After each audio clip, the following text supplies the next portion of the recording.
Have you ever wondered how the face of conflict and violence has changed over the years?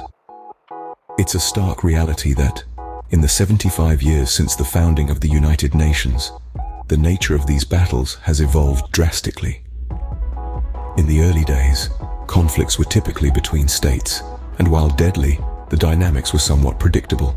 Fast forward to today, and you'll find that conflicts are not only less deadly, but also often waged between domestic groups. Homicides, particularly in some parts of the world, are becoming more frequent.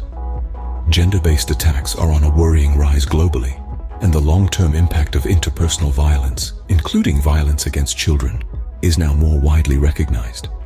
Technological advances, while beneficial in many ways, have also added a new dimension to conflict. Concerns are rising about lethal autonomous weapons, cyber attacks, weaponized bots and drones, and even the live streaming of extremist attacks. On top of this, we are seeing an increase in criminal activity involving data hacks and ransomware. The nature of entrenched conflict has also seen a shift.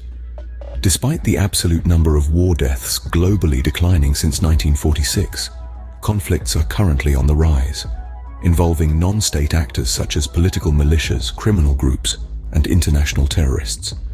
These conflicts are driven by unresolved regional tensions, breakdowns in the rule of law, absent or co-opted state institutions, illicit economic gain, and resource scarcity exacerbated by climate change.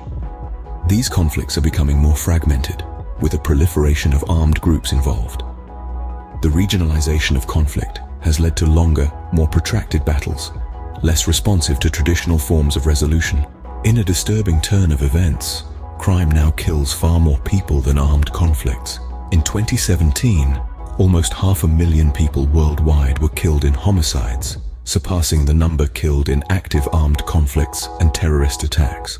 Countries in the Americas, despite representing only 13% of the world's population, account for 37% of the global total homicide rate.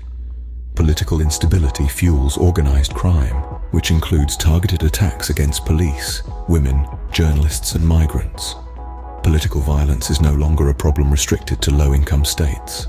However, it's important to remember that war is a last resort. The costlier the war, the harder both sides work to avoid it. While historical events like World War I are often attributed to bumbling leaders and ancient hatreds, it's essential to recognize the many instances where conflict was successfully avoided. Understanding the conditions that lead to peace is crucial for preventing violence. In conclusion, the landscape of war and conflict has dramatically evolved. Addressing the root causes of these conflicts and promoting peace remain critical challenges for the global community.